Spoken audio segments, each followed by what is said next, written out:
بسم الله الرحمن الرحيم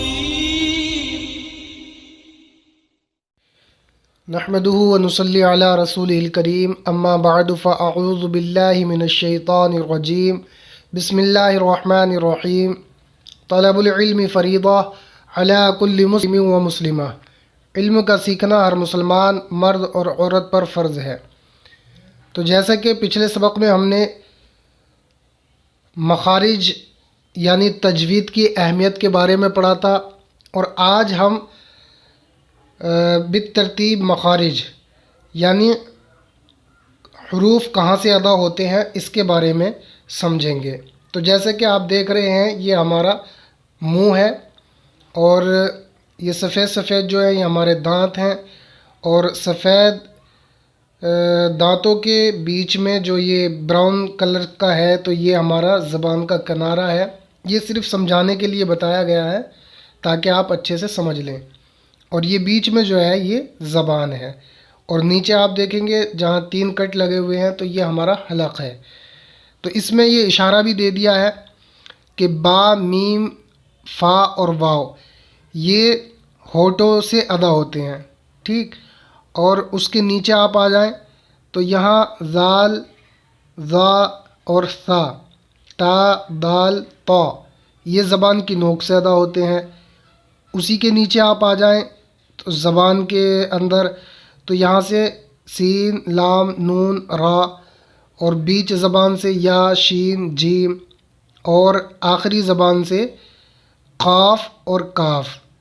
اب جڑ زبان دیکھ لیں آپ، تھوڑا سا نیچے آئیں گے تو جڑ زبان وہاں لکھا ہوا ہے، سفید ٹک لگا ہوا ہے تو وہاں کوا لکھا ہوا ہے، تو یہاں سے قاف ادا ہوتا ہے۔ اس کے نیچے آپ حلق کی طرف آ جائیں تو یہاں غین، خا، عین، ہا، حمزہ، ہا، اور اسی طرح سے اجوف وائی، واوی اور یائی یہ لکھے ہوئے ہیں۔ تو آگے آپ دیکھیں سبق نمبر 2 میں یہ مخارج کی پہچان بتائی گئی ہے۔ مخرج کی تعریف کیا ہے؟ تو مخرج کی تعریف یہ ہے کہ حرف کے نکلنے کی جگہ کو مخرج کہتے ہیں، یعنی جہاں سے حرف ادا ہوتا ہے وہ مخرج کہلاتا ہے۔ اور اسی طرح سے حلق، زبان اور منہ کا کھلا ہوا حصہ، اور ہونٹ اور خیشوم، خیشوم یعنی ناک کا بانسا، تو ان میں 17 جگہیں ایسی ہیں جہاں سے 29 حروف تہجی ادا ہوتے ہیں، یعنی 17 جگہیں ایسی ہیں ہمارے پورے چہرے کے اندر جہاں سے 29 حروف تہجی ادا ہوتے ہیں۔ تو اب چلیے اس کی تفصیل دیکھ لیتے ہیں۔ مخرج نمبر 1، منہ کا خالی حصہ، اس سے 3 حروف ادا ہوتے ہیں، الف، واو اور یا۔ جیسے کہ آپ نیچے تصویر میں دیکھ سکتے ہیں منہ کھلا ہوا ہے تو اس کھلے ہوئے حصے سے یہ 3 حروف ادا ہوتے ہیں، الف، واو اور یا۔ جب یہ تینوں حروف مدہ حالت میں ہوں، اب یہاں نوٹ بتا رہے ہیں جس خالی الف سے پہلے زبر ہو، ٹھیک، خالی الف سے پہلے زبر ہو وہ الف مد کہلاتا ہے، الف مدہ کہلاتا ہے۔ مثلا مالکی، جیسے کہ آپ یہ لکھا ہوا دیکھ رہے ہیں مالکی، تو اس میں جو خالی الف ہے اس سے پہلے زبر ہے تو یہ الف مدہ کہلاتا ہے، جیسا کہ میں پچھلے اسباق میں بھی بتا چکا ہوں۔ اور جس واو ساکن سے پہلے پیش ہو تو وہ واو مدہ کہلاتی ہے۔ مثلا اعوذ، تو اعوذ میں جو واو ہے یہ ساکن ہے، اس سے پہلے پیش ہے تو یہ واو مد کہلاتی ہے، مدہ کہلاتی ہے۔ اسی طرح سے جس یا ساکن سے پہلے زیر ہو تو وہ یا مدہ کہلاتی ہے۔ مثلا رحیم، تو یا ساکن ہے اس سے پہلے زیر ہے تو یہ یا مدہ کہلائے گی۔ اب اسی طرح سے آپ آگے دیکھیں تو یہ حروف حلقی، اس کے بارے میں بتا رہے ہیں کہ حروف حلقی کتنے ہیں؟ 6 ہیں، جیسا کہ میں پہلے بھی بتا چکا ہوں۔ تو یعنی حروف حلقی وہ جو حلق سے ادا ہوتے ہیں۔ اب حلق کے آپ 3 حصے کر لیں، شروع حلق، بیچ حلق اور آخری حلق، ٹھیک ہے۔ تو جو ہمارا شروع حلق ہے تو وہاں سے حمزہ ہا بیچ حلق سے، عین ہا اور آخری حلق سے غین خا، نیچے سے اوپر کی طرف، یعنی جو سینے کی طرف والا حصہ ہے وہاں سے حمزہ ہا ادا ہوگا، اور جو درمیان حلق کا حصہ ہے وہاں سے عین ہا ادا ہوگا، اور جو آخری حلق کا حصہ ہے یعنی منہ کی طرف تو وہاں سے غین خا ادا ہوگا۔ اب چلیے نیچے دیکھ لیتے ہیں حروف لہتیہ یعنی قاف اور کاف۔ تو اس کا مخرج کیا ہے؟ زبان کی جڑ جب کوے کے قریب سے نرم تالو سے لگے تو اس سے قاف ادا ہوتا ہے۔ ٹھیک، زبان کی جڑ جب کوے کے قریب سے نرم تالو سے لگے تو اس سے قاف ادا ہوتا ہے، جیسا کہ اس میں تصویر میں دکھا رکھا ہے کہ کوا کہاں ہے، کوا، اور یہ کوا جب ہمارا اوپر نرم والے حصے سے لگے گا تو قاف ادا ہو جائے گا۔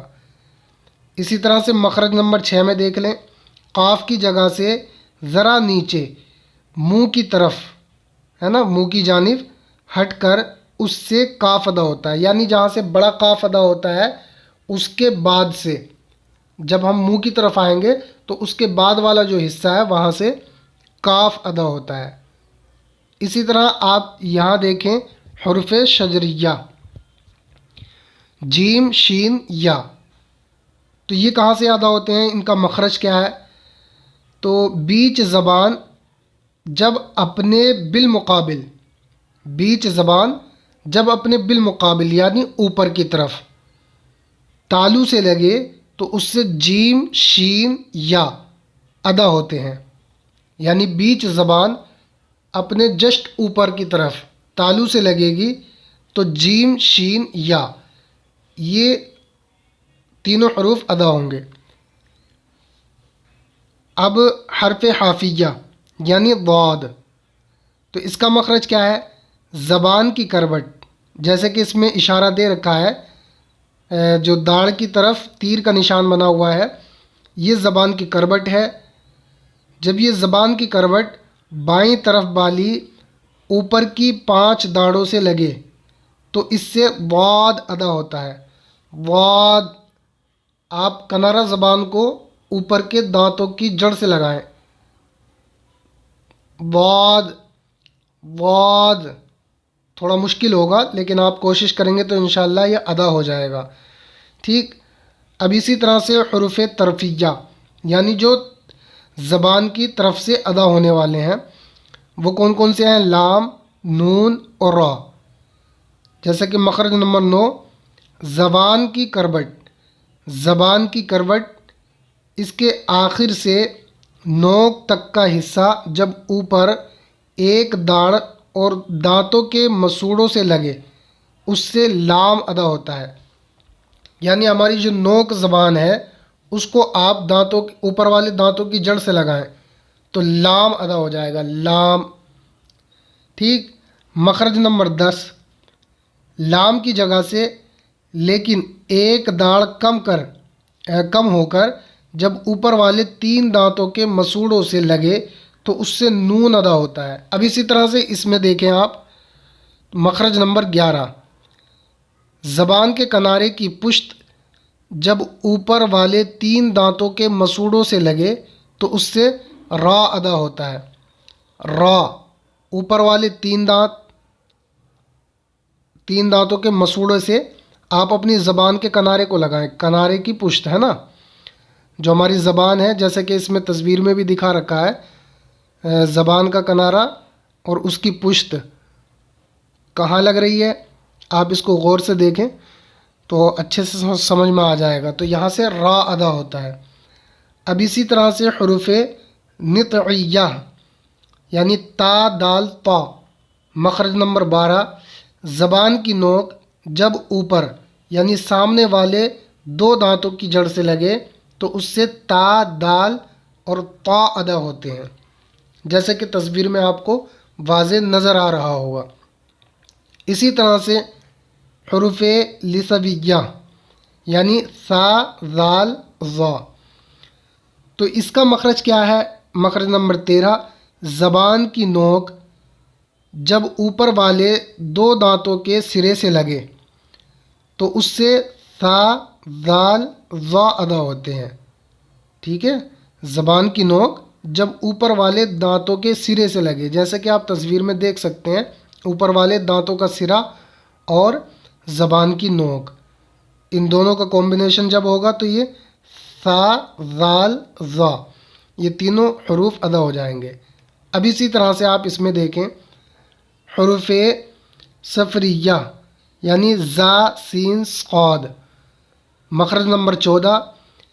زبان کی نوک سے جب اوپر نیچے کے اگلے دونوں دانت آپس میں ملیں گے تو اس سے زا سین صاد، پہلے دونوں دانتوں کو آپ آپس میں ملا لیں، اوپر اور نیچے والے، اور زبان کی نوک ان سے ٹچ کریں تو زا سین صاد.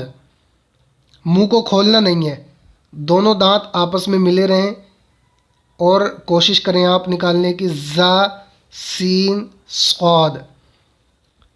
اسی طرح سے حروف شفویہ یعنی با میم واو اور فا، مخرج نمبر 15.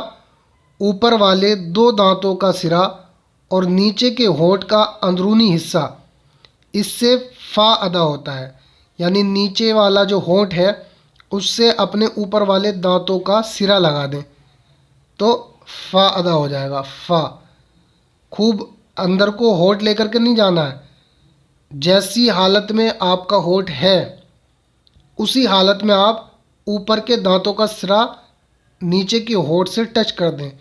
فا فا. ٹھیک. اب مخرج نمبر 16. دونوں ہونٹ اس سے با میم واو ادا ہوتے ہیں، وہ اس طرح کہ بند ہونٹوں کے اگلے حصے سے با ادا ہوتا ہے اور بند ہونٹوں کے خشک حصے سے میم ادا ہوتا ہے. ٹھیک ہے. اب یہ آخری چیز آپ سمجھ لیں، ہونٹوں کو گول کرنے سے انضمام شفتین یعنی واو ادا ہوتا ہے. واو، دونوں ہونٹوں کو گول کر لیں جیسا کہ آپ تصویر میں دیکھ رہے ہیں تو اس سے واو ادا ہوگا. اسی طرح مخرج نمبر 17. خیشوم یعنی ناک کا بانسا یعنی جڑ، اس سے گنہ نکلتا ہے، جیسا کہ میں پچھلے اسباق میں بتا چکا ہوں کہ گنہ کہاں کہاں ہوتا ہے. تو اس سے حروف گنہ یعنی نون میم ادا ہوتے ہیں ناک کے بانسے سے. نوٹ: آواز کو تھوڑی دیر ناک میں ٹھہرا کر گنگنی آواز میں پڑھنے کو گنہ کہتے ہیں. یہ نون اور میم اور ڈبل حرکت والے حرف پر ادا ہوتا ہے. جیسے میں نے بتایا تھا نا کہ جہاں حرف مشدد ہوگا نون یا میم، یعنی نون اور میم جہاں مشدد ہوں گے وہاں گنہ ہوگا. اب یہ مخرج معلوم کرنے کا صحیح طریقہ، تو اس کا صحیح طریقہ یہ ہے کہ حرف کو ساکن کر دیں، اس کے شروع میں زبر والا حمزہ لے آئیں، جہاں حرف کی آواز ختم ہوگی وہی اس حرف کا مخرج ہوگا. تو آج کے لیے اتنا کافی ہے، اگلے سبق میں انشاءاللہ اس کو اور واضح طریقے سے سمجھیں گے. تو امید کرتا ہوں کہ آپ کو یہ سبق اچھے سے سمجھ میں آ گیا ہوگا، اور اگر آپ کو یہ اچھے سے سمجھ میں نہیں آیا ہے تو آپ کمنٹ باکس میں لکھ سکتے ہیں یا ڈائریکٹ کال پہ بات کر سکتے ہیں. انشاءاللہ ہم پوری کوشش کریں گے آپ کو سمجھانے کی، اور امید کرتے ہیں کہ ہماری یہ محنت انشاءاللہ ضرور رنگ لائے گی. تو اگر آپ نے ابھی تک اس چینل کو سبسکرائب نہیں کیا ہے تو چینل کو سبسکرائب کر لیں، اور ویڈیو کو زیادہ سے زیادہ اپنے لوگوں تک، اپنے دوستوں تک ضرور پہنچایا کریں. ملتے ہیں اگلے ویڈیو میں، تب تک کے لیے خدا حافظ.